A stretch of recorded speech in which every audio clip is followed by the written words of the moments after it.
Hit it again. Turn it blue. Turn it blue. Fucking put your finger on it, dude. Oh, it's probably frozen up. Uh-oh. Oh. I might have caught it right in the middle. Oh, God. Hey! And we're off. So, we have finally made it to the official launch, June 3rd. If you're watching this today, June 3rd, that's fantastic. I really appreciate that. And or if you're not, it's okay. You suck anyway. Yeah, that's fine. Watch it later. I don't care. You know, whatever. I really appreciate everybody's support in helping to get this thing going. Matter of fact, we have decided to give away some free T-shirts. Swag. See us wearing the swag now. Swag. His is on backwards, just so you can get a nice visual of what it looks like. So we got that, and we also have bumper stickers for the runners-up as well. Butt stickers. And yeah, so I guess we'll start the episode off with announcing the official winners. What do you think? Sure. If I could find my paper where I wrote them down at. It's on the back of one. It's on the back. There you go. Go figure. Shh. Alrighty. Then. So, all right. for Facebook. Facebook. What the fuck? God damn it. It's a new social media channel for those that are a little derp. Facebook. Face derp. Facebook. Yeah. Okay. So, the winners of the Facebook for... the grand prize winner for a T-shirt and bumper sticker is Noemi Stanton. Thank you. Man, you did a fine job following directions and using the hashtag Stars Underground that was mentioned. And you didn't let me fucking do the Who's Our Runner-Up yet, Bob. Sorry, we will... Or what has she won, Bob? No, she wins the T-shirt and the bumper sticker, like you said. But... Well, I fucked it up then. Screw me. Yeah, you already said it. We got it covered. It's cool. Don't worry about it. Okay, whatever. No sweat, man. No sweat. It's cool. and the runner-up is... Anthony Trowick. Come on down. No, just stay there. You're fine. Yeah, you're fine where you're at. You don't. It's okay. I'm kind of assuming you're sitting there watching the show in your underwear. I don't know. Or naked. Either way is fine. But please just stay there. All right. Now, we also are giving away the same prizes for email and YouTube interaction as well. On the YouTube channel, we had some fantastic comments from Mike Felsky, and he will be the number one. Wait, I gotta give him the pomp and circumstance. Michael Felsky. Felsky. That was awesome. You gotta enunciate with your full body. So yeah, I appreciate that. Just keep up the great comments. We will probably have more of these coming. So the runner-up for YouTube is Patricia Wagner. Patricia, my mom. Tits. Yes, she did a fine job with her witty, sarcastic humor. I love it, and that's exactly what we're all about here. So run that shit. And like I said, we're going to be doing more of these over time. We're going to make some more appropriate T-shirts that are a little less promotional, a little more, stuff you might actually want to wear. A little more fun, just maybe quotes from the show and, shit like that. Yeah, like in the last, or in the few shows that we have coming up. Yeah. Yes. Just use some of those? Yes, we will probably use some of those. Okay. Yeah, so we try to reward those folks that help us out the most with sharing, commenting, liking, any kind of interaction with the brand. Which means do work, bitches. Yeah, I mean, it really helps a lot to have those conversations with you guys. And then for the email interactions, we had sent out an email, a couple different ones, asking for your questions. And we're actually going to cover one of those questions today by our winner is Casey Pennington. You didn't enunciate with your body. Ooh. Try again. Casey Pennington.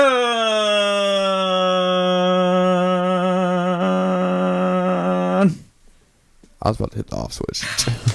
Fantastic. As you pass out for about a breath. Yeah, right? Show must go on, though. I'll wait till you wake up. So we will be contacting you as well as everybody else and getting your addresses so we can get those mailed out. And the runner-up, Daniel. Runner-up is... I'm not even going to say all four of your names that you signed up for, sir, Because that's a lot of first names you have. So we'll just go with the first one, the last one, just for brevity's sake.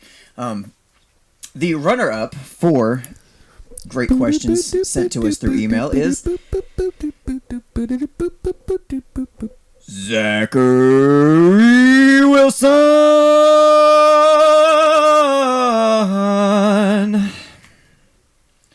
Thank you. My butthole vibrated a little bit. That was awesome. Anyway, personally, I liked all the email questions. They were all really good. That was probably one of the tougher ones because we did get a lot of great questions, and we'll be addressing those questions as we go. We will address each and every one of them, and we will put your name in front of the show so we know exactly who the question came from. So if everybody gets pissed off, we'll give them your email address. We're gonna give them your social security number, home phone. We'll give you address. Your government PIN number for your taxes. Government PIN number. We only give very specific information. So, how do we acquire all this information from these people? Is what I'm wondering. That's our little secret. That's confidential. That's our little secret. Hashtag top has a little secret. bit to do with manipulation, blackmail, stuff like that. Sounds like we can run our own government. Yeah, I mean we practically already are. Small nation. It's just a very, very small nation. Yes. We own this room and all that's in it. Well, I own this microphone. All right, so to finish out the episode, we're going to go over Casey Pennington's question, which was a fantastic question and one that kind of is part of the reason we're even doing the show to begin with. So, why are people in America today such pussies? That's paraphrased a little bit, but yeah. So Casey writes, I want to know why the world today, minus a select group, are such pussies. I just said that. Yes. Everyone is so offended by one thing or another and want these 7+ billion people in the world to conform to their needs and or beliefs. Fantastic question. Conformity is key. Yeah. End episode. I have no idea. No. Okay. The answer to your question is conformity is key. That's it. That's the only way you win. That's how this world runs. You conform. So what do you think? What are your initial thoughts on that question?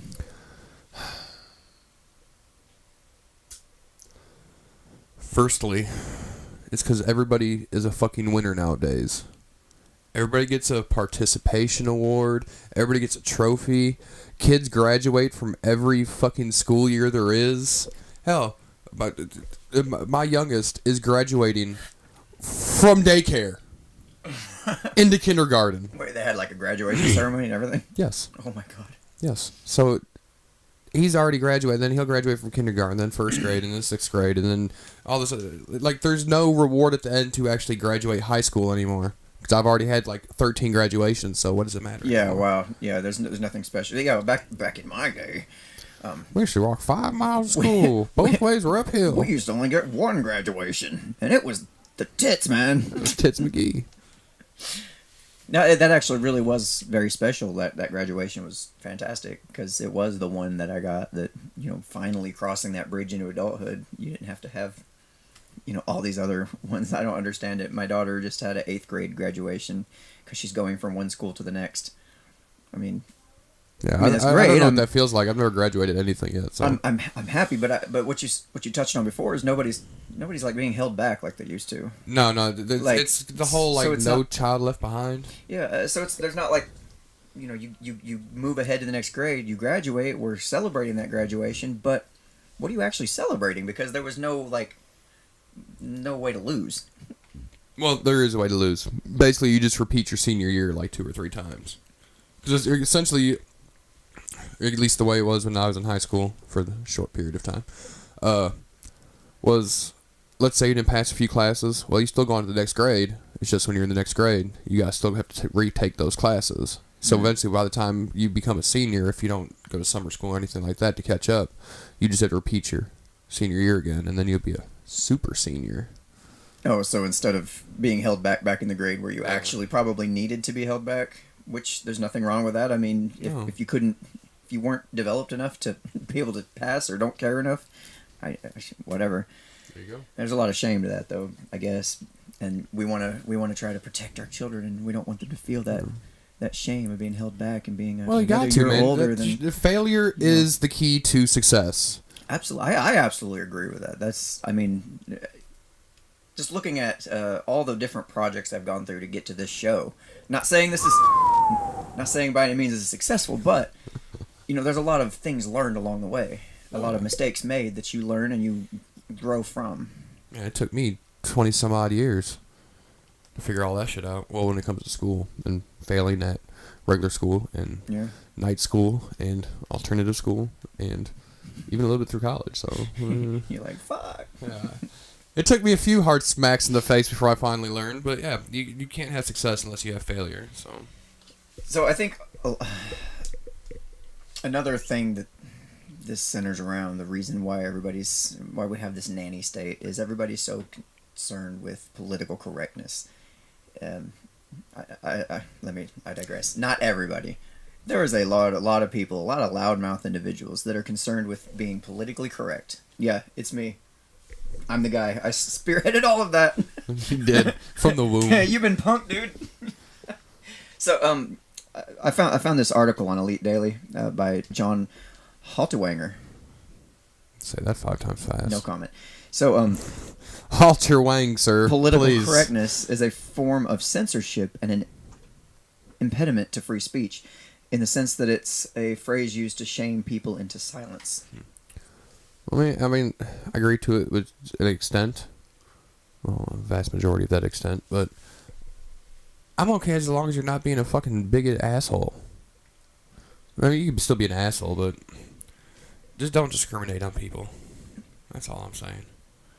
But I mean, if you want to sit there and cuss somebody out because they're red or blue or whatever, go for it. Okay. You won't have no friends. People will avoid you. You probably will have a very small select group of people that actually associate with you. I think there's a lot to be said about social ostracism.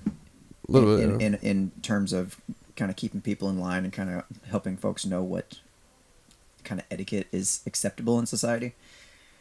But when we get to the point where political correctness is upheld by a governmental body and they're passing laws to force people into behaving a certain way, that's a problem. Because then we start to cross into that boundary of worrying, okay, if I say something and somebody takes offense to this, could I be put in jail for that? Because I don't agree with the mainstream. You cannot be put in jail for that. I mean, not right now. Not yet. Not yet. It used to be that way. 30 years from today, George Orwell was right. Speaking of George Orwell, I actually pulled a comment, nice, a quote from his book. Sweet. So this is kind of interesting. This is a quote from chapter 1 from the book 1984 by George Orwell. If you haven't gotten that far, I suggest you do. Yeah. He says, any sound that Wilson made above the level of a very low whisper would be picked up by it. Moreover, so long as he remained within the field of vision which the metal plaque commanded, he could be seen as well as heard. There was of course no way of knowing whether you were being watched at any given moment, how often or on what system the thought police plugged in on any individual wire was guesswork. Yeah, so the idea that there are thought police out there trying to dictate what people can and can't say, or can and can't even think in their own mind.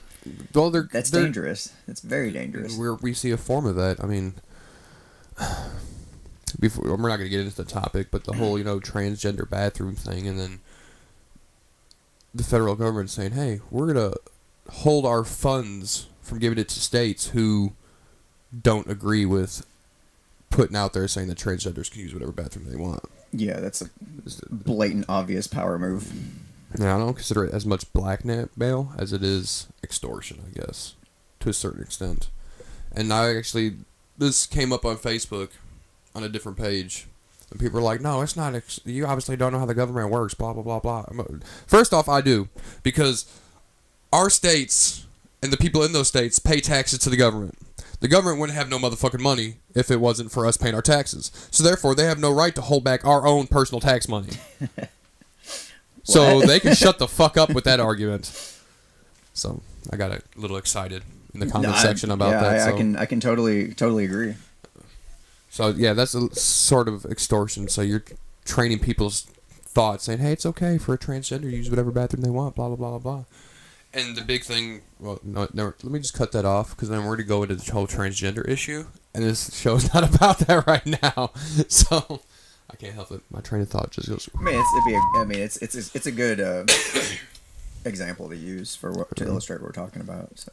Okay, well, I guess the big deal is, it's a biological thing. It's in their heads, gender issues, okay? But then, if we're going that far, then there are people who have biological mental impairments where they think they're younger than what they are. So would it be okay then for a 30-year-old to have sex with a 13-year-old because he only thinks he's 15 mentally and he has the mental condition to back it up? And all he has to do is say he feels like a 13-year-old. Yeah, but even if he has the actual mental condition, like what scientists are saying with the whole transgender thing, I identify as a man or a woman, whatever. Mm-hmm. They actually found studies that it is a impairment in their brains. So they have the same impairment when it comes to age in people. Some people think they are younger than what they are, and some people think they're older than what they are, and it's actual whatever. And some people just are pedophiles and like to have sex with kids. Yeah. But my thing is, though, if he only thinks he's 15, he thinks it's okay to sleep with a 13-year-old even though he's 30. So would that be okay? I mean, it goes along the same lines. As long as there is an actual physical impairment there that can be studied by science, it's okay, obviously. Yeah, I mean, if you keep following the logic, that would make perfect sense. That if we're allowed this, then we should allow that as well. Yeah. I mean... But no, he would fucking go to jail. He would go to jail as a pedophile. So why the fuck are we allowing this if that's not allowed to happen?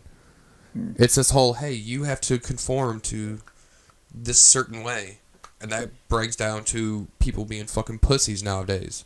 We always have to conform to fucking everybody, whether it's a minority or a majority. And nowadays, it seems to me that we're going for the previous. We're going for the minority all the time. We have to make sure the minority feels okay. Here's another thing that I feel like... Fuck your thoughts, Daniel. Guess the show's over now. Yes. Well, this has been a great launch episode. You probably won't see any more episodes now. No. Anyways. This is also our final episode now. Launch and final. You guys were around for it all. Thanks for being there. All right. Part of the reason I feel like America is becoming pussies, and you see it a lot in a lot of your Western nations who are trying to please everybody, and they're trying to include everybody, and they're completely forget about any kind of in-group preferences. Like, white people are not allowed to have in-group preferences. No. Any other race, any other culture, they're all allowed to have them. But as soon as a white guy has it, he's a bigot. He's racist. So I think what ends up happening is you kind of see this kowtowing to everybody else. Oh, sorry. And as a matter of fact, a lot of the big issues that keep coming up tend to be more verbalized by white women for some reason. A lot of the big race issues I come up with, it seems to be white women are the ones that are all like, oh, we gotta feel equal for this person and gotta do that for everybody and include everybody. It's more of a very feminine type ideology. And I think it was in Germany or one of the European nations, I can't remember off the top of my head, where this conversation already hit to Nazis. Okay, bring it up. No, no, this is current day, where when asked if you feel masculine to men, I think roughly 2% of the adult age of men feel like they are masculine men. Yeah. So I mean, you're really losing a lot of that through this type of thinking. Let's not focus on the problem. Let's see where the problem stems from. In a lot of schools nowadays, they are cutting off extracurricular activities. They go after, the arts, the music. I haven't seen a shop class in a high school in so long. Or an automotive class in a high school. I mean, in your states or wherever you might be at, there may be. That's a fucking lie. Everybody knows. But, thank you, Eric, for that awesome mug, by the way. Now you just fucked up my train of thought. I'm sorry. Well, I apologize. But the pussification is also coming from, you don't see a lot of kids coming out of school with any real skills. Like when I was in like 6th, 7th grade, we had a shop class. And I knew how to mow my yard and fucking build stuff and, you know, fix things in the house. And today, you know, normal 12, 13-year-olds, they don't know how to do anything. So the government gets a hold of them for 12, 13 years of their life, and they come out with absolutely no marketable skills whatsoever. Basically. So how often have you used fucking the Civil War history in your career? What? Exactly. How often have you used the geography of the globe in your career? Not in my particular profession, but Okay. I mean that's. I mean, I understand there are common things that It's important to be aware of things, certain things, but I'm not gonna. I don't know. Well, my big thing is not for, if you consider the source. I'm not gonna. Parents need to teach their children a few skills along the way as well. So it's not just schools. I mean, my kids all know how to operate a lawnmower. They're out there mowing the yard every day. They do chores. They clean up. You know, it's a good thing. My Because then it's not going to be all, oh, look at me. You need to do things for me. Do it for me. I mean, I could drive myself and I have all these privileges, but I need you to do things for me. Yeah, my daughter, she's sells her little crack. Right, it's crack. That's how we fund this fucking show. I was going to use. I was going to say metaphors. Hemp rope bracelet, or. She sells pot. She makes the little paracord bracelets and stuff, takes them to school and sells them, and all the kids will line them up in the bathroom mirrors. You know. You do know now that the government knows about this, and it's on fucking the internet, they're going to come and tax the shit out of her. Yeah, right. 35% bitch. Yeah, 35. No, she does that, and I help her with learning how to price her things, and we made a little display board so she could show off her samples. You know, this stuff that I can do as a parent, of course. So what you're saying is your kids would grow up to be my not kids pussies. Probably won't be pussies. Okay. Except for my son. I don't know, man. That's a touchy one. I got some manly ass girls I'm raising, but about the man, the boy. So, I thought this was an interesting. I'm sorry if that conversation went basically nowhere for you. You ever heard of Thomas Sowell? I was actually going to bring up that quote. Yeah. So, Thomas Sowell, American economist, social theorist, and political philosopher and author, suggests that American democracy is being dismantled by the Obama administration. He compared the president to Hitler and Lenin, who cultivated useful idiots, which are citizens who normally are not politically engaged, to support their radical aims. And I don't know about you, but I see this a lot. Most folks could give two shits about the political process. Mm-hmm. And until I was probably 23 or 24, I didn't give a shit about the political process. No. Even though I had, strong opinions on certain things, there was no critical thought whatsoever going into how these things actually happen, what system is in place, why is it in place, and it's not like the schools are trying to get kids involved in the political process and get them knowledgeable about how the system actually works. That would be a conflict of interest. Wrong. Oh. When you vote for your prom king and your prom queen and homecoming king and homecoming queen, you're essentially getting a part of the political process because, one, in high school, it's a fucking popularity contest. Yeah. And two, out in the real world, when you're voting for people, it's a fucking popularity contest. Wrong. No. Right. Wrong. It is not. It's not. That's what the Electoral College is all about, and the delegate system that we all have. Okay, the delegate system. Yes. Okay. Delegates. Look, it's not delicate, dude. Okay, it is delicate. Okay, it might be delicate. But I get delegates. It's all bullshit. But then Nobody there's understands super delegates. Oh, the entire state of California voted for this one person? All right, well, I'm a super delegate. Fuck you guys. I'm voting for the other guy. Yeah, so not a popularity contest, is it? For the delegate, it is. It's a fucking popularity contest, basically. that's... But my point is, you're not going to really learn how it actually works and how burdensome the system is on the public overall. I mean, like I said, conflict of interest. You're not going to learn about it. So you kind of people aren't going to give you the knowledge to becoming pick that out. This useful idiot who just goes to work. You basically, the education system, the public education system, is pretty much designed to give you just enough education where you're probably functional in society and can go be an employee, which is kind of what they are. They're employee factories. You can pay your taxes and do your do your duty for your country through paying of those taxes, and that's about it. You know, like you said, you take away all the different things like the stuff that enhance the cognitive abilities, like your band classes and your art classes and things like that are a little more on the intellectual side sometimes. You take all those out, and only teach what is required to produce this product that's called employee. Yep, that's why there's also state testing. Yeah. So you got to make sure that you fit inside the man's little box.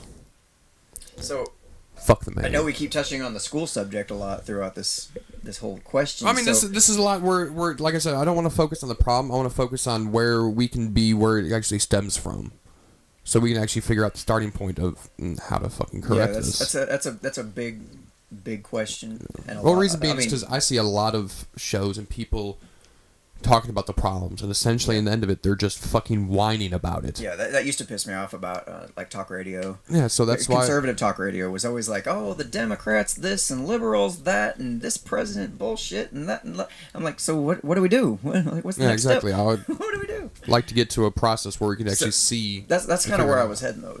Was what a potential solution would be to get engaged in the process of educating your children. Mm-hmm. I mean, I don't see any other way around it. If we leave it to public schools, you're going to continue to see these pussies growing up in society, and then becoming safe society. Spaces. And it's horrible. That's one thing we haven't touched on. Safe spaces. Oh yeah, safe spaces. Apparently, okay, I forgot what college it was, but I gotta bring it up.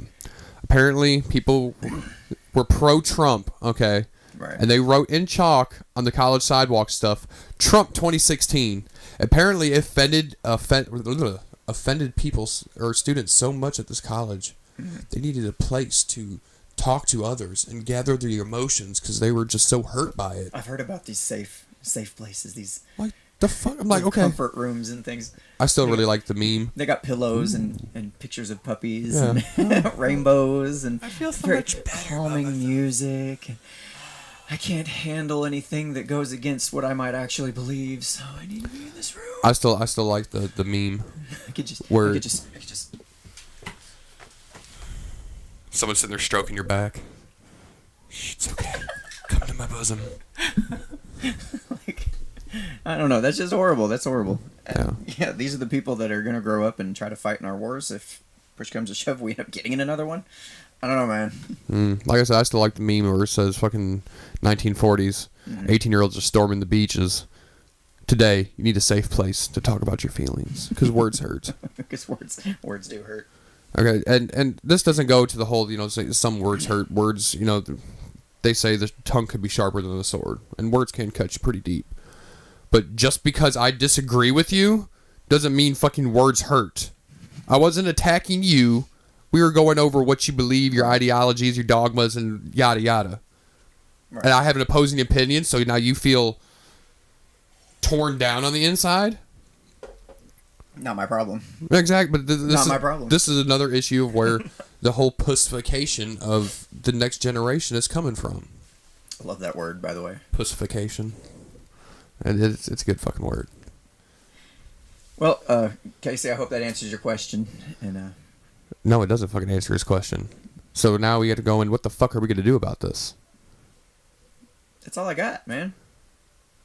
Look, I personally, okay. I mean, obviously, we're not going to come up with all the answers. No, but we probably don't know like you half said, of what we need to know to come up with it. As a parent, be engaged in your child's life. Not, okay, we're going to go to karate and we're going to do some baseball. And it's okay. It's okay. You were last place this season. It's all right. Here's your trophy. It's okay. No, fuck that. Give the trophy back. Your ass lost. Be real with, I understand you want your kids to grow up with, some self-esteem and, right. And you want them to be proud of themselves. Well, part of that self-esteem comes from encouraging failure. Yeah. And showing them, hey, you're going to fail. But that's you're going to fail a lot. A lot of parents nowadays don't want their children to fail at all because they failed and they know how it feels. Well, that doesn't help them grow at all. If they win at fucking everything, they feel like everything should be handed to them. Right. So if they don't fail, then what the fuck are they going to learn? So that's why parents need to engage and look. And discipline too. Hey, you fucked up in school. You got some fucking F's, dude. Sorry, bro. You're not going on this trip, or you're not going. You know, you'll be grounded for vacation or for the summer or whatever the fuck it is, or whatever the consequences might be. Which stems into another topic I wanted to cover. I'll just give the basis of it right now, and we'll cover it in a different date. But everybody's saying millennials are so and we're millennials. We're the very first years of millennials, so we're the older ones. Right. But millennials are so entitled and they're spoiled brats and blah, blah, blah, blah, blah. They're this, they're that, they're no good, they're lazy, da-da-da-da-da-da. You fucking raised us! The people bitching are the ones who raised us. Who the fuck's fault is it? Is it ours? Or is it yours? Now, a lot of millennials aren't fucking lazy, though. Yeah. So it's going to be something that... studies for that to back it up. I mean, I haven't got some economic studies of why it's so hard on millennials nowadays, too. It is more difficult. And a lot of... Yeah, we'll cover that. We'll get into that. Sure. Just a little precursor to that one. All right, so Epic rant on your way. We try to offer a few perspectives, a few different viewpoints and different angles to look at this potential problem from. If we're way off base, like as usual, let us know in the comment section below. Yeah. We can't learn unless you help us learn. We're here to help you. You're here to help us. This is how this shit works. As a system here. As a system. We need to talk, verse, and everything else. That sounds like some ICP Dark Carnival shit. Right. I don't even know if that's an album or not. The only album I ever wrote was The Great ICP, Malenko. Make that album. Great Malenko! Ha ha ha ha! Better not. Just don't make any more music. Abracadabra. Boom Shaka-Day. I'm Violet Jane. I'm back like a vertebrae. With a hat full of tricks. Trunk full of Fago. Car full of fat chicks. Ha ha ha! Fuck you. We'll see y'all later. Deuces. All right.